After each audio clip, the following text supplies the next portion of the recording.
자, 앞서 설명해 주셨던 그 조기 대장암은 내시경 치료를 해야 될 것인가, 외과적 수술을 해야 될 것인가 여러 가지 판단이 필요해 보이는데요. 네. 그에 따라서 치료 방법도 선택이 이루어질 것 같습니다. 그와 관련해서 조금 더 자세하게 설명을 부탁드릴게요. 네. 조기 대장암의 치료는 먼저 내시경 및 영상 검사를 통해서 림프절 전이 여부를 확인을 하는 것이 우선적으로 필요합니다. 이런 림프절 전이 여부를 확인하여서 림프절 전이가 없다라고 판단이 되는 경우에는 내시경적으로 절제를 먼저 시행을 하게 되겠고요. 림프절 전이가 있다라고 판단이 되면은 외과적 수술을 먼저 권유드리게 됩니다. 그렇다면 모든 조기 대장암은 내시경적으로 치료가 가능하냐? 그렇지는 않습니다. 조기 대장암 중에서도 깊이가 깊은 경우에는 내시경으로 완전히 다 절제한 이후에도 추가적으로 수술을 시행하는 것이 재발의 위험성을 낮출 수 있기 때문에 추가로 수술을 시행하게 되는 경우도 많이 있고요. 내시경적으로 절제하기 전에 이미 눈으로 보기에도 깊이가 깊을 것으로 예상이 되는 조기 대장암과 같은 경우에는 먼저 1차적으로 외과적 수술을 권유하게 되는 경우도 많습니다. 조기 대장암을 내시경적으로 치료를 할 때는 일반적으로 조기 대장암은 그 전구 병변인 선종성 용종에 비해서 크기가 큰 경우가 많습니다. 그래서 크기가 큰 경우에는 내시경 절제술 후에 출혈이라던가 천공의 빈도가 높아질 수 있기 때문에 입원을 하게 되는 경우가 좀 더 흔합니다. 절제술을 시행할 때 환자분들께서 준비를 하셔야 할 점은 일반적인 대장 내시경 절차와 동일합니다. 장이 청결이 깨끗하게 되어야 하기 때문에 그를 위해서 3일에서 5일 전부터 씨 있는 과일이나 현미 등의 잡곡을 먹지 않도록 하여야 되겠고요. 시술 전날은 소식을 하는 것이 좋겠고 장 정결제를 전날 저녁 혹은 시술 당일 새벽에 마실 것을 알려드립니다. 그리고 이런 조직을 절제하는 시술이기 때문에 시술 전후 과정에서 출혈 위험성이 있습니다. 그렇기 때문에 시술을 조장할 수 있는 아스피린이나 와파린 등의 약을 복용하고 있는 경우에는 이에 대해서 먼저 사전에 의사와 상담을 하여서 조율하는 것이 필요하겠습니다.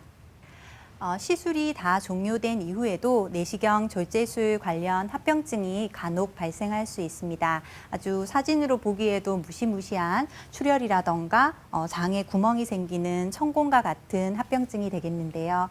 이런 것들이 혹시나 발생하는지 여부를 관찰을 하기 위해서 보통 시술하고 나서는 하루에서 이틀 정도 추가로 금식을 하면서 입원하여서 합병증 여부를 관찰을 하게 되고 이런 합병증이 발생하게 되면은 입원 기간이 좀 더 길어지게 되며 필요한 경우에는 수술을 시행하게 되는 경우도 있을 수 있겠습니다.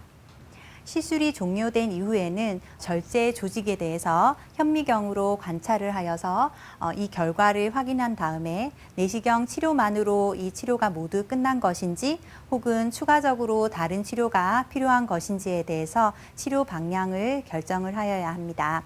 이런 현미경 병리 검사는 보통 일주일가량이 소요되기 때문에 시술 후에 퇴원하시고 나서 결과가 나올 만한 시점에 외래 진료를 예약해 드리게 됩니다.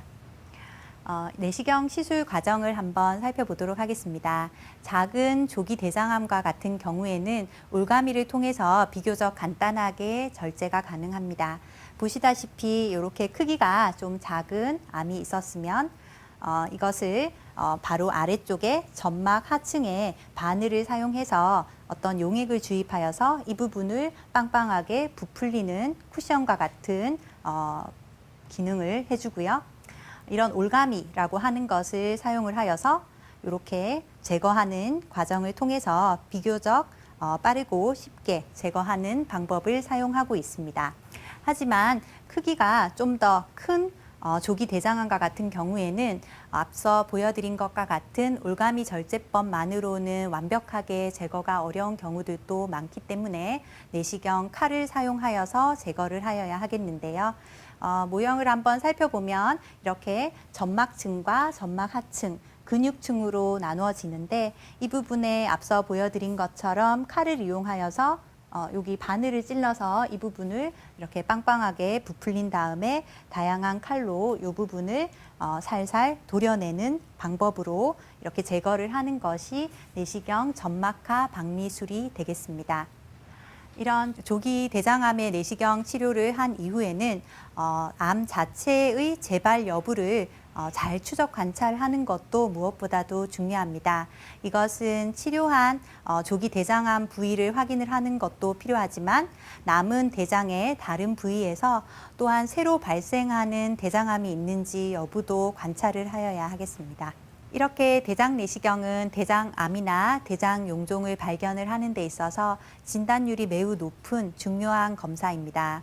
이렇게 조직 검사를 할 수도 있고 용종이 발견이 되었을 때 내시경 검사와 더불어서 이렇게 제거도 할 수 있는 방법이기 때문에 요즘 더더욱 중요성이 강조되고 있습니다. 국가적인 수술 같은 다양한 치료 방법들이 있을 것 같습니다. 또 설명 들어보겠습니다. 예, 대장암의 치료 방법은 크게 수술적 치료, 그리고 항암요법, 방사선 치료로 나눌 수 있겠습니다. 병기에 따라서 예후가 달라지지만 치료 방법도 조금 달라집니다. 대장암 1기 같은 경우는 근치적 수술 또는 시술, 앞서 말씀 이유진 교수님의 시술 후 특별한 치료 없이 경과 관찰하면 되겠고요. 결장암 2기 및 3기는 근치적 수술 후에 보조 항암 화합요법을 시행하게 됩니다. 조금 다르게 직장암인 경우는 근치적 수술 전 또는 후 방사선 치료가 포함되게 되겠고요. 대장암 4기인 경우는 간혹 항암 방사선 치료 후에 절제를 할 수 있어 완치를 꾀하는 경우도 있지만 대부분은 전신 상태에 따라서 항암요법으로만 그치는 경우도 있고요. 또는 어떤 합병증을 예방하기 위해서 치료 목적이 아닌 고식적인 수술이나 방사선 치료를 하는 경우가 있습니다.